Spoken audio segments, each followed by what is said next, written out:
Jadi kontrol dispatch ya.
Gue belum lihat, kan gue ke itu PLN.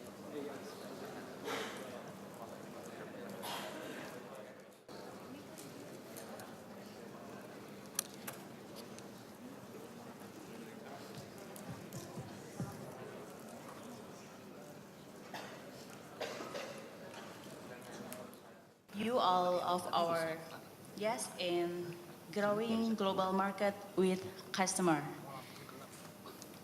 And we are into the knowledge sharing. In this presentation will be delivered by Mr. John G. Rice, Vice Chairman of GE and President and CEO GE Global Growth Operation. And we will run the session until 6 o'clock. And for the session, please Ms. Cecilia to handle this discussion. Terima kasih. Selamat sore. Good evening, everyone. Good evening, ladies and gentlemen, valued Global Customer Summit alumni, LFC alumni, PLN colleagues, GE colleagues, ya, semua yang hadir di sini. Selamat sore. It is such a great pleasure to have all of you here to hear the thoughts and sharing from Mr. John G. Rice, our Vice Chairman and CEO of Global Growth and Operations. Today we will all hear Pak John Rice to share about, how his vast experience to lead GGO dan tentu saja pengalaman dia yang berharga sekali. So without further ado, please welcome Mr. John Rice. Is spend maybe 15 minutes talking about some thoughts that I want to share with you about our company and about doing business in the world today and what that means for leadership and how we think about developing leaders. And then I want to turn it over to you and we'll talk about whatever you want to talk about. So If you're okay with that program, I'll go ahead and get started. For a company like ours, it's kind of interesting. We've been around for 130 years. And over that time, we've built a strong foundation in a number of businesses. But we've also seen many other companies who were also around for a long time go away. So we've learned over the course of that time that the heritage, the part of your history that got you where you are, is not necessarily the part that's going to get you forward, or in our case, maybe the next 130 years. So the challenge that we all have, you and me, is to figure out what we need to hang on to that's good about our company, what are the strengths, and what are the things that need to be different, because we're facing a different market, we're facing a different set of competitive forces, we're facing a different global economy, we're facing a different economy right here. And I'd make the same case for us as leaders. If I think about my 35 years with GE, I know that what I did to be a good leader in the 80s and 90s is not what I need to do today to be a good leader. And what I do 3 or 4 or 5 years from now is going to be different than what I'm doing today, because I have to get better. If I stay the same, I will fail. So this is all about developing businesses and developing ourselves to be the best we can be. In GE, we're very global. We have 170, we took orders last year in 170 countries. Indonesia is certainly one of the biggest and one of the most important. But honestly, we have to worry about a lot of places. Our challenge is to figure out how to be global and take advantage of some of the capabilities that we've created that are broad and deep globally, but respect the differences that are necessary for us to compete and win here in Indonesia. We can't assume that our strategy in Indonesia is going to be the same as our strategy in Brazil, or in China, or in Mexico, or in Pakistan. And I think that that balance between global and local, and how you optimize around that balance, is one of the things that's going to separate the best companies of the 21st century from all the others. So the journey we're on is to figure that out. And we need to develop leaders who are comfortable working in that environment. What does that mean? It means that no matter where you grew up, no matter whether you grew up in the United States or whether you grew up in China or you grew up in Indonesia, you have to be able to see the world through a lens that's different than the one that you developed growing up. Because as many of you know, if you grow up in the United States, you get inundated with U.S. stuff. And that's the way you see the world. You see the world through that U.S. lens. And that's not always correct. I feel fortunate in my career that I've had the chance to live outside the U.S. 4 different times, because it's helped me learn how to appreciate differences, value differences, and not resist them. And that's an opportunity that not everybody has who lives in the United States, nor does everybody have it if you live in Indonesia or Vietnam or Thailand. Whether you have the chance to live outside your home market or not doesn't really matter. You have to learn how to adjust your lens. When you're receiving information from somebody who is different, when you're looking at a situation that's very different than what you might have seen as you were growing up in a company or a country, you have to be able to adjust the lens. You can't put an old filter on new information. Otherwise, you'll make incorrect judgments. So the leaders that we need to win in the 21st century are different than the leaders we needed to win in the 20th century. The way we win is different. In the company I grew up in, you could fly into a place, sell your jet engine or your gas turbine or your healthcare equipment, leave, ship the stuff in, get paid and export the profits and live happily ever after. In today's world, you have to invest. This government, our customers, expect us to be an investor. They expect us to develop local capabilities. They expect us to train. They expect us to help build capacity and capability in the country. And we get that message in just about every place we work now. So the old days of doing business are over. In the new world, we're going to be local, we're going to be an investor, and we're going to have to figure out what our contribution is to society.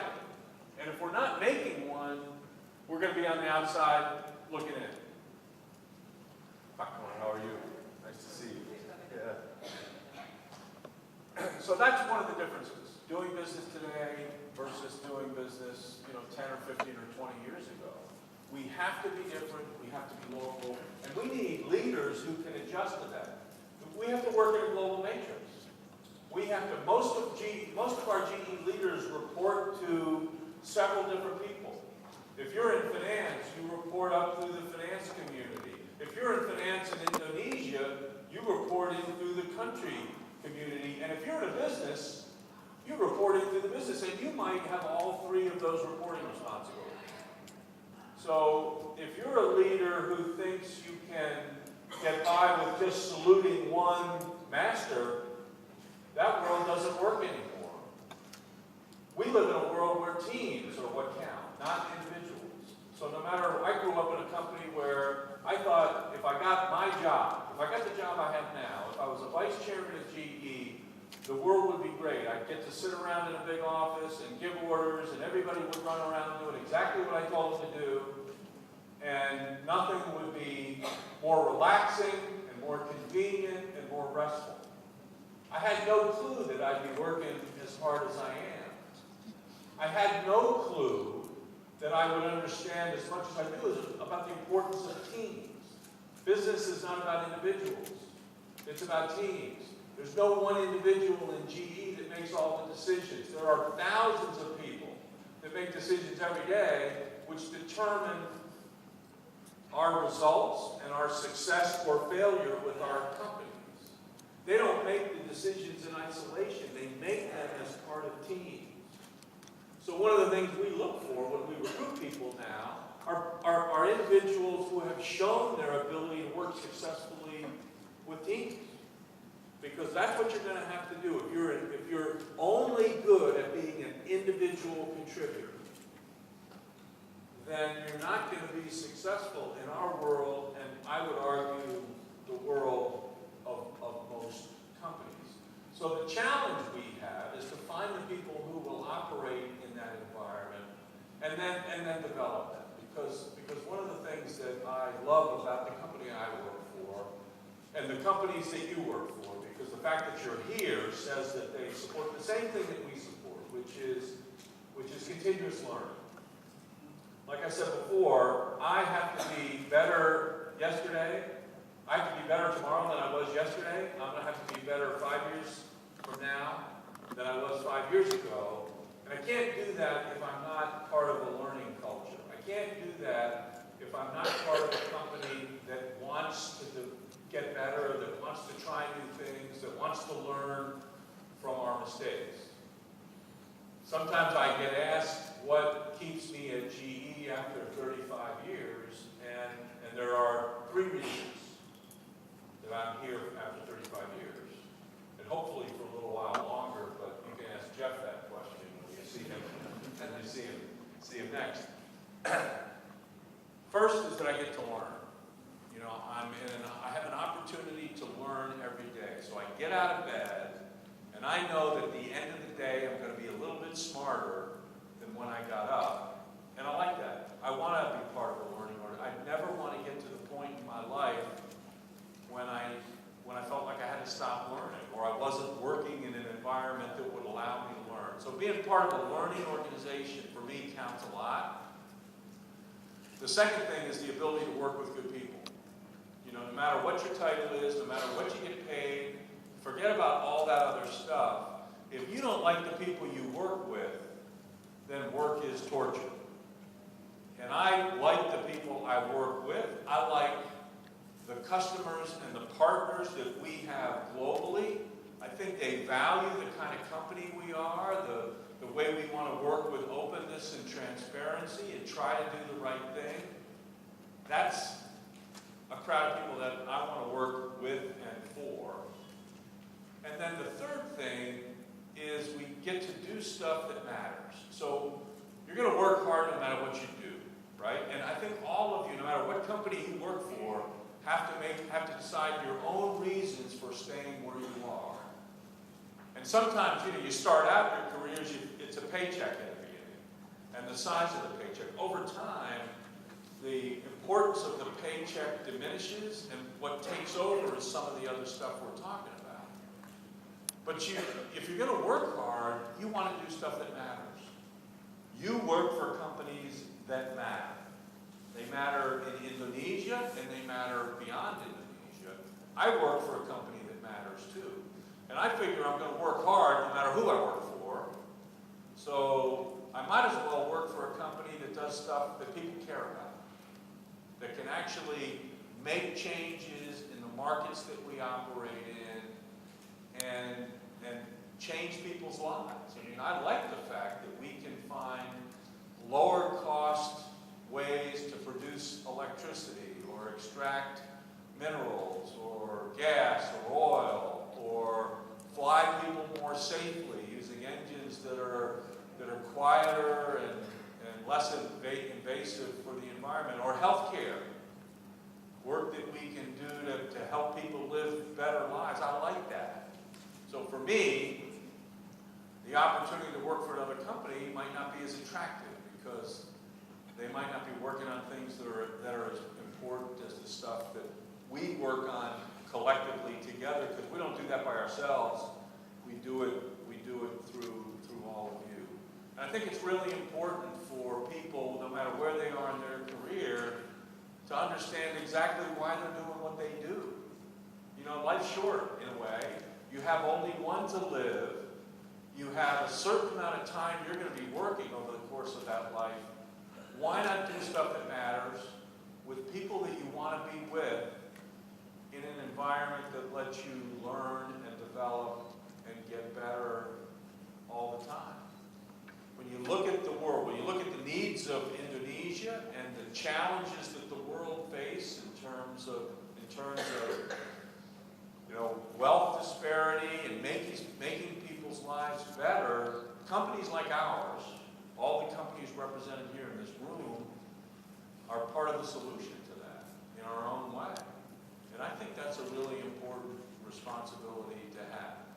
So look, I've touched on a number of topics. I'd really like to talk about anything that you want to talk about. I don't know if there are some mics floating around that will allow you to ask your questions so that I and others can hear it, but I'll let the team figure that out. And I'm happy to take whatever questions you have on any subject. Yeah, I'll give you, since you're up front, you get this one. Okay, thank you very much.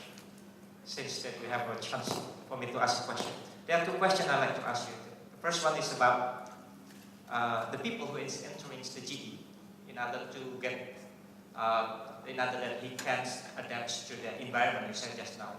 You must what we call net or piece the good seat of all the working area. This is the first. How did the GE already maintain getting or recruiting the people that is already get better the seats for people to be developed? This is the first question. And the next question is that the second question is about the future. You told us just now that the future is sometimes unpredictable. How would the GE maintain the growth that is still covering all over the world? What was the main gist of this one? What is the main, let's say what the main key of GE in order that they can cope with this growth and also in the global market? Thank you very much. Okay, so what we do for our salary or our professional hires is we encourage just about everybody we hire to intern with us at least one summer while they're going to university. So this is for professional hires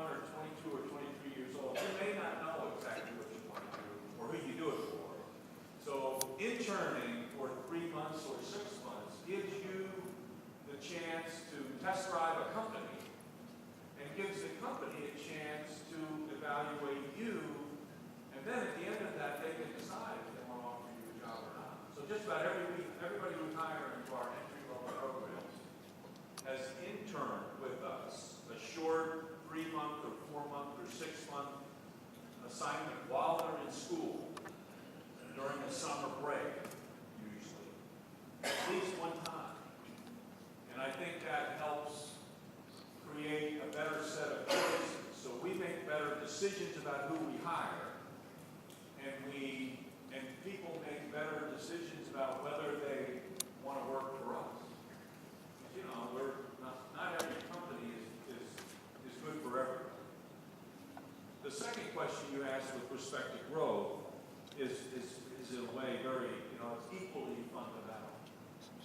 We've tried to position ourselves over the last 10 or 15 years as a preeminent infrastructure company. So we had to be a little courageous and take capital out of things like media. So you may know we used to own the station, the media station NBC, the media company NBC, CNBC, movies. We had capital in businesses that were good businesses, but frankly, they weren't businesses that we could run better than anybody else. We had other businesses like oil and gas, like power generation, like healthcare. Okay. We had other businesses like oil and gas and power generation, healthcare, rail, aviation, where we had great positions in markets that were expanding, and we could run those businesses pretty well. So we had to be courageous and sell and reallocate capital from businesses that were interesting, but not where we could create a lot of shareholder value, and move that capital into businesses that were growing and where demand, global demand for infrastructure is growing at a fast rate and will continue to grow. So part of the answer to your question goes back to the courage to look at your portfolio of businesses and be tough-minded about which ones you belong in and maybe which ones you don't. And so we got out of, I lived in Singapore in the mid-90s, and I used to come here all the time to Indonesia selling engineered plastics to a lot of the Indonesian companies. Well, we're not in that business anymore because it just didn't make sense. And we could take the $10 billion that we got for that business when we sold it and move that into healthcare and aviation and energy. Hard to do because you become emotionally tied to your businesses. But you have to be somewhat clinical about it, because at the end of the day, we're the stewards of the shareholders' capital. And we want to make sure that that capital is allocated into businesses that are growing. So that has helped us. But that happens over 10 or 15 or 20 years in some cases, so it's hard to see it because it doesn't happen on one day. These moves we bought 400 businesses in the last 10 years, and we sold probably 150 to get to the portfolio we have today. What else? Yeah.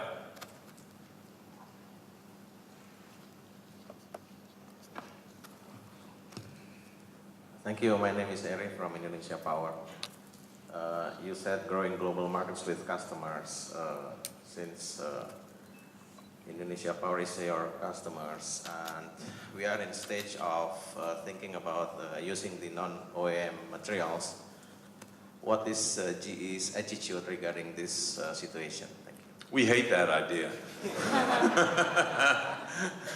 We hate that idea, and it's incumbent upon us to make sure that we come up with a value equation for you. When you add it all up, that makes it more advantageous for you not to do that, right? Which means we can't just charge you anything we want for parts. You have to, we have to count on you to look at the total value equation. So it's not just the price of part A, but it's the whole range of services that we can provide. And then we've got to make sure that in the end, the value equation is worth it for you. So it's, But I don't want you to be mistaken about it. We don't like that idea at all. What else? Yes. Here. I'm Jonathan from GEPGS. My question is, the global growth, or it's part of GE being global by being local. Do you want to share with us, particularly for all the companies here, to be global? Because we are local now, going global. Well, I would argue, in a way, everybody's global because, your markets may be local, but your suppliers are global. The forces that affect your businesses, what happens when exchange rates change? There's lots of things that happen outside of Indonesia that affect your companies, even if your primary market is here in Indonesia. So in today's world, nobody has the luxury of just thinking about what's going on in one country. Nobody has that luxury. We certainly don't. I would argue there's no company of substance, right? Every company in this room is of substance. There's no company of substance that can just say, I only have to pick up the paper and read the local news, right? Every day, because that's the only thing that matters to me. Everything matters. And if we didn't believe that, just look at the global financial crisis, right? And the speed with which problems in a few countries were transmitted to other countries and really affected just about every global GDP rates. It affected just about everybody. But the other interesting part about that question is, with all of that, you can't drive yourself crazy trying to anticipate outcomes. I think there's two points I'd like to make. One is you have to decide. We get asked a lot about political turmoil. There's going to be an election in this country. I was in 4 countries. I was in 5: Moscow, Turkey. I was in Russia, Turkey, Algeria, Saudi Arabia, and Pakistan last week.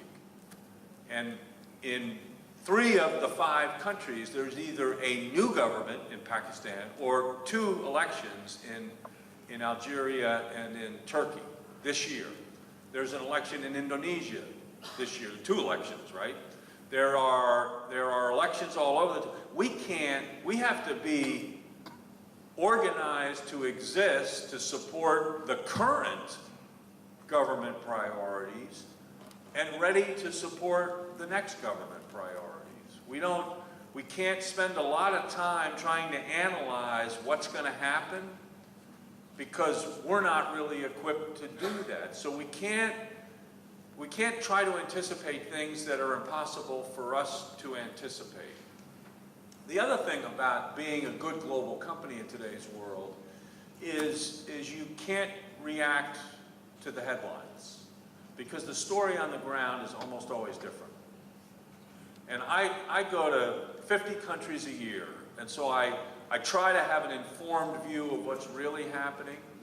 And when I read the newspapers, I get like 20% of the view that I get when I'm on the ground, right? And I spent a day in Sochi last week at the Olympics, and you and I all heard all the horror stories about how dangerous it was going to be and how you had U.S. congressmen on CNN talking about how they would never let their family members go there. It was going to be the worst place in the world. These are people who probably don't even have a passport, predicting that problem, right? I was in Sochi, and only for a day, I admit, but it was probably the safest place I was on that trip, right? With all the other countries I went to, I never felt unsafe. And I just think that the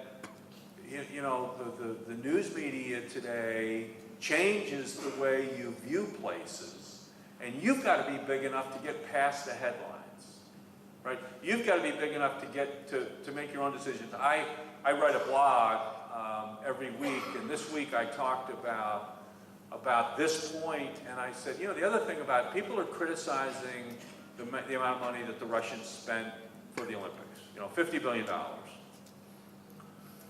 Well, $50 billion is a lot of money. And I'm not sure that they couldn't have done it for less. That's not my position to judge. But is that more wasteful than the $1 trillion that the U.S. spent after the global financial crisis on this thing called stimulus that they really have nothing to show for? You know? There was a lot of money spent after the global financial crisis that people can't find either. So while we're judging the Russians, and I'm not saying that the Russians spent the right amount of money or the wrong amount of money. All I'm saying is that a lot of the people who are calling that wasteful are part of systems which also generated a lot of waste over the last 4 or 5 years. So you just have to find your own way to keep things in perspective. And you read a lot, you filter a lot, you got to get beneath the headlines. And as leaders, we have to make judgments based on reality, not perception. Right? You got to have your own filters, and then you got to test. You got to show up. You got to be on the ground. You got to form your own conclusions in this world. Don't let the media form them for you. Right? If you're going to be wrong, at least be wrong because you made your own call rather than you reacting to somebody else's call. And I think it's really important because in today's world, with social media, with news media, with the proliferation of TV stations, it's a constant barrage of stuff. And you have to decide for yourself what you're going to believe and what you're not going to believe. What else? Yeah, in the back. 2, a tandem question. Hi, good afternoon, John. I'm Lei, FMP from the Philippines, doing my first rotation here. So I just want to thank you first for your wonderful talk because this is very relevant to me personally. So you mentioned about the difference of leaders from yesterday versus the one that we need for tomorrow, right? But I believe that she was able to develop a lot of good leaders, including you and the executive board now. So I'd like to ask about what key elements do we, the young generation now, should take away from the current leaders of GE, and what key elements should we do differently to be successful in the future? And just to make it more specific to our region, is there any difference to have a global mindset in terms of Southeast Asia, or it would be the same for all over the world? Well, I think first in terms of developing yourself, the first thing is to recognize that when you get the diploma from university, that's just permission to keep learning, right? That's not a statement that you're done with your education. You're just moving from something that's more classroom oriented to a job like you have, where you do some classwork training in the FMP and you have job rotations. You get exposure to 3 or 4 different leaders over the course of your 2 years. So you start to learn about leadership, right? I mean, you can learn about leadership in school, and you can learn about leadership by watching the people that you work with and the leaders you work for, and thinking about what they do that motivates you and what they do that doesn't motivate you. And that's how you develop your own kind of leadership style. There's no formula for how you do this. And the beauty of your rotational assignments is you're going to see early on in your career 3 or 4 different leaders, and you can form your own view about what makes a good leader. Some of the things I talked about before, being a team player, understanding that business is not about individuals, it's about teams, is important. Being willing to take a little risk in developing your career. If you're always going to take the comfortable route, then chances are you're not going to have a career that takes you to a lot of different places, right? Within your company, within GE or within any company. People have to learn how to take risk with respect to the business decisions they make, and people have to learn how to take risks with respect to the jobs they go after. the locations they seek. You know, if you want to grow up and stay in one location, you're gonna create some natural limitations. If you're the person who raises their hand every time there's a tough assignment, you're gonna probably end up with more opportunities than that. And you know, you're learning and developing yourself. So what companies like ours can do, PLN, GE, Garuda, is give people the opportunity to keep developing. That's what we can do. We can do things like this. We can organize Crotonville training. We can have an FMP program. None of it is a prescription for success, but it gives people the opportunity to continue developing themselves. And you know, I'm 57 years old, I'm still working on that, right? I'm still developing, and I hope that I'm a better leader tomorrow than I was yesterday. I think that's what the board of directors should expect from me. And that's what we expect from you. Now, next to you. Yeah, thank you very much. Thank you very much, John, for coming. It's a very wonderful experience to have, you know, sharing session with you. Basically, I have two questions, and it's a bit personal. So my first question is, during your 35 years in GE, which is very long time. I'm not even 35 years old. Now I can say that, but you can't. You don't get to say it like that. No, during your 35 years in GE, what is your best moment? I mean, you must have a best moment, right? When everything works well, when you achieve your numbers, when the business works well. And then actually my second question is, what is your hardest time? When everything look worse than it was before, and when it doesn't work well, when the business is being liquidated. And then how those 2 points makes you where you are today? I mean, how it helps you to be a vice chairman of GE right now and tomorrow. I think that's it. Thank you very much. Well, I want to really do things well. And we don't always, we're not always perfect. So if you look at the course of a day or a week or a month with me, there are lots of highs and lots of lows.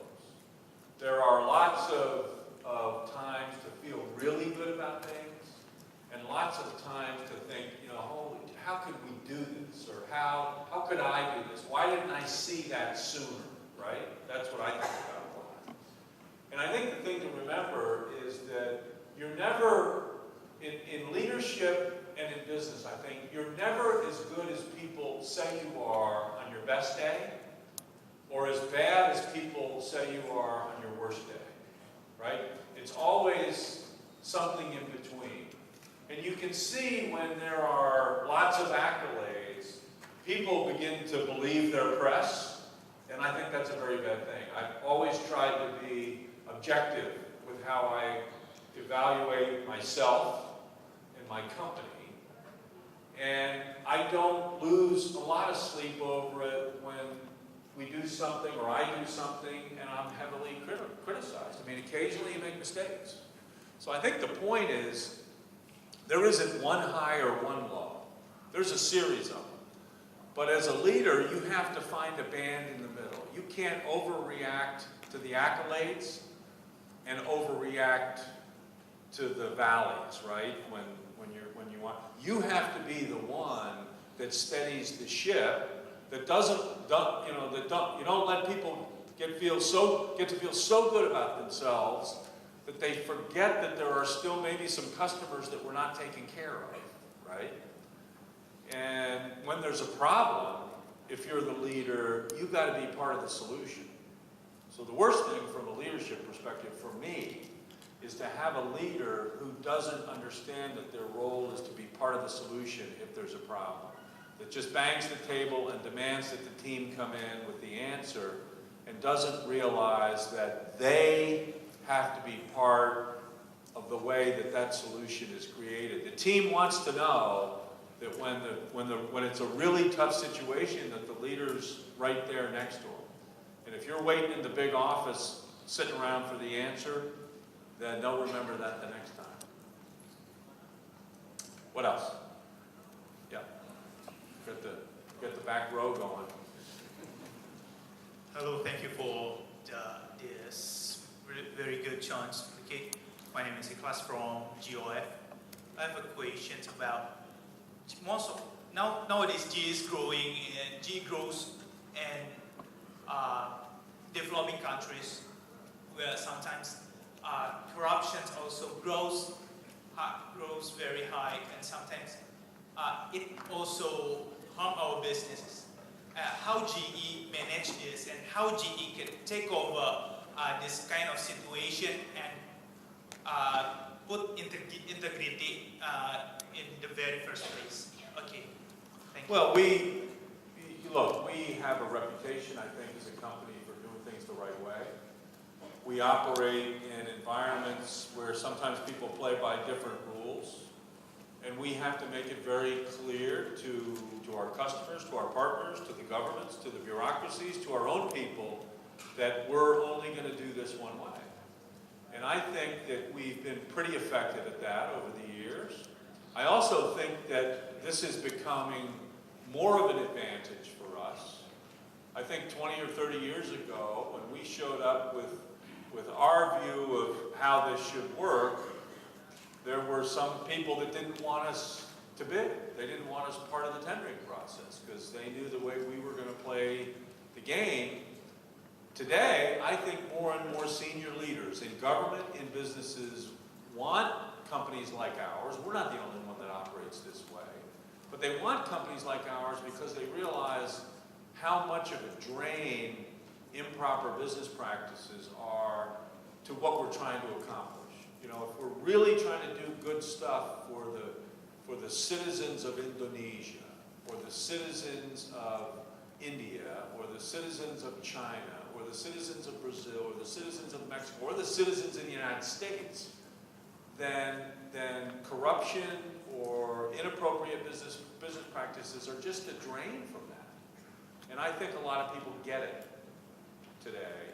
Not everybody, but a lot of people do, and I think we just have to stay the course and stay away from deals that aren't going to be tendered the way we want them to be tendered. What else? I think we can take one more question.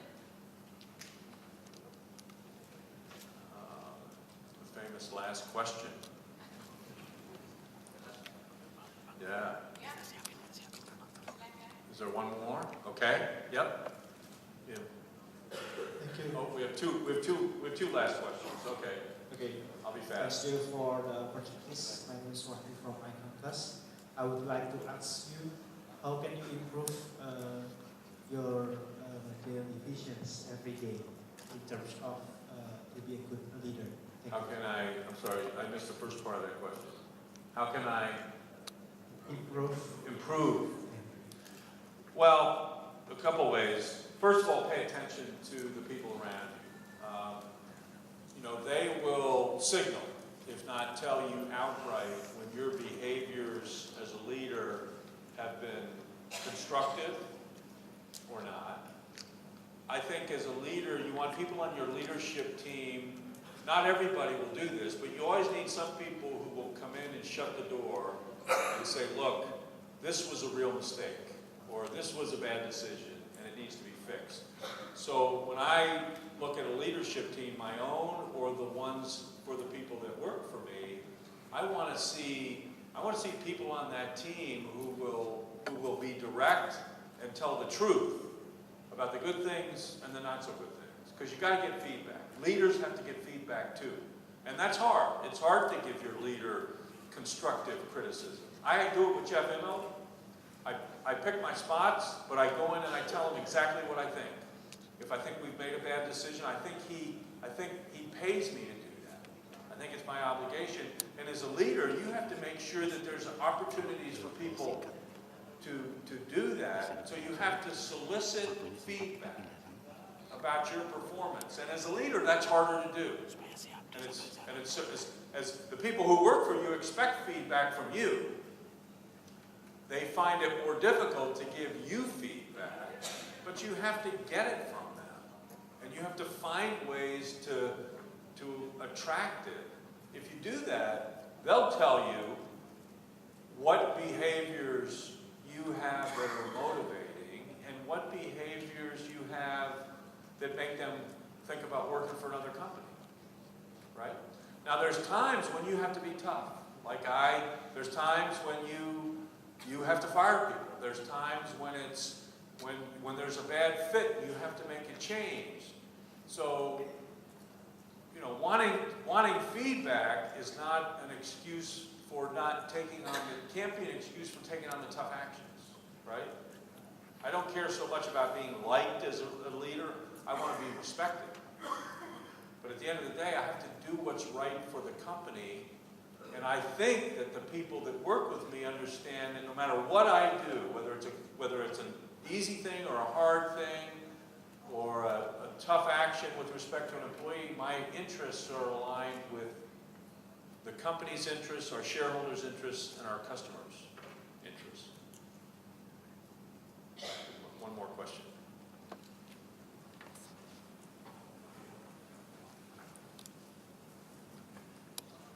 Okay, thank you, Mr. Rice. You said that the leader who will win the game is only the one who can adjust the land, right? So this coming 2015, ASEAN Free Trade Area will be implemented. So we know that Thailand is quite strong in plantations, and Philippines is also quite strong in financial sector. Singapore is the best in service. So what about in our country? If only you can explain us what kind of adjustment do the leaders need in our country in order to win the game later on? Thank you. It's for me, it starts with education and training. So what you just described is kind of the world I see. It's unpredictable.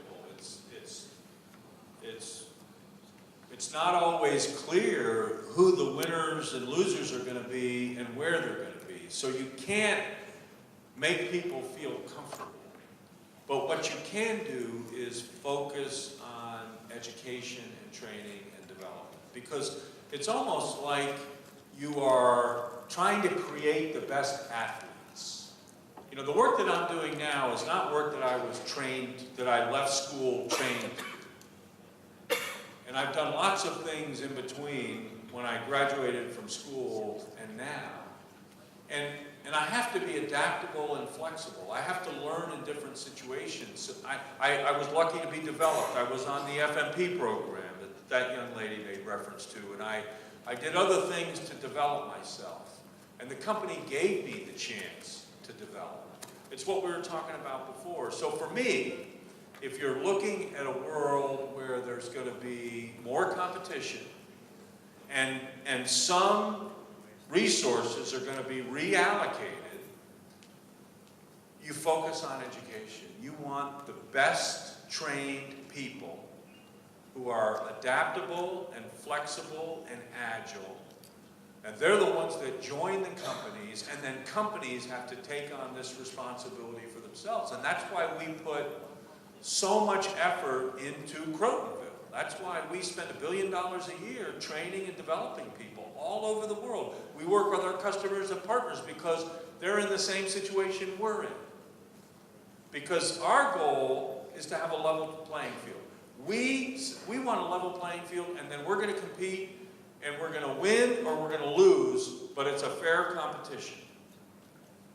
And that's basically what's behind all these free trade agreements that you hear a lot of discussion about all over the world. The people that are investing in education and developing the talents are going to do very well in the new world. I think the ones that don't will have a tougher time, right? So for me, it comes back, the real answer to your question comes back to the very premise behind what's going on in this room today. How do we expose ourselves to new ideas, develop ourselves, recognize that this is a life journey. The worst thing that can happen to a leader in GE is for he or she to think that they've got it all figured out and they don't have to learn anymore. That's a death wish.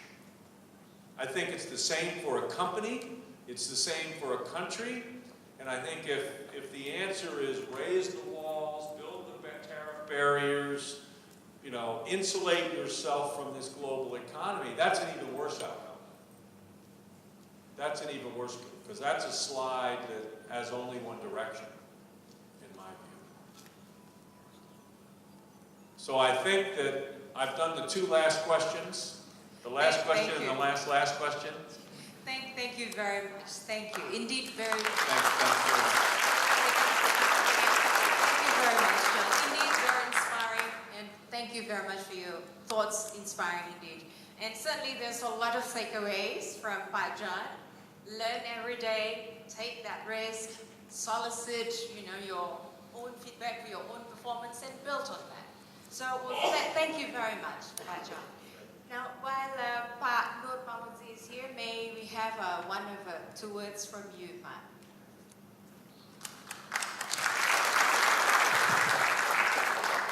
Bismillahirrahmanirrahim. So, thank Mr. John Rice. You shared with us some of your experience, long experience actually, your life journey with GE and with other company, not only in a developed country, but also several developing countries. And you are quite familiar with Southeast Asia.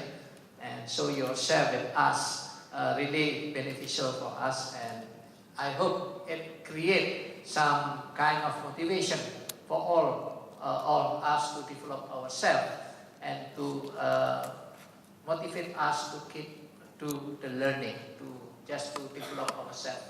No matter how old we are, we have to develop ourselves. That is the last message that you just delivered. So thank you very much, and I hope your visit to Indonesia also gives some new experience to you and also for GE in general. Thank you very much. Thank you all for the great questions, and selamat sore semuanya, dan dengan demikian acara berakhir ya. Thank you very much all. Thank you. Thank you for PLN for hosting this wonderful event. Thank you again very much. Thank you. Terima kasih.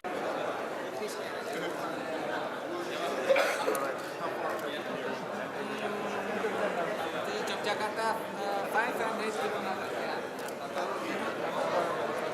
Take one of the BTGA's trains. or Garuda. Garuda Airplane. Train is fine, by Garuda also. Okay. And if you want to learn about the life of Siddhartha Gautama, the Buddha, then you have to go around the got to prioritize what we can do. Oh, yeah. Make sure it's aligned with the municipal. They apparently are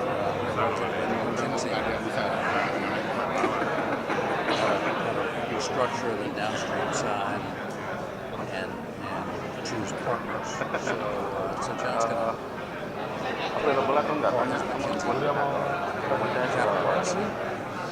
see Wartawannya PLN. what direction they're going, where they're trying to see a place for GE. Sorry, we are from Continuous. Okay. Okay. PLN news team. These are better than the media I was referring to before, right? So only one question. What do you think about the PLN Corporation University? What do you think about it? Look, I think our history with PLN goes back a long way, and we consider that PLN to be, and the PLN team to be, a great partner with Pak Nur's leadership. We want to make sure that we are always looking forward so that we can meet the needs of the company and the country. And so the MOU that we signed today for biomass to try to help figure out how to bring affordable power to people who don't have it today in Indonesia, we want to figure that out. And we know that that's going to take new technologies from us, you know, not the technologies that Thomas Edison developed 130 years ago. So we've always got to be thinking about what's around the corner, and I think that this MOU is a perfect example of what I was talking about before. You know, we got to be thinking about innovation and facing forward. What are the challenges of Indonesia today? What is PLN's role in meeting those challenges? And then how do we provide more support? So that was a long answer to your one question. I'm sorry about that. Thank you very much. Thank you. Thank you. Have a good day. Okay. Thank you very much. Thank you. Thank you.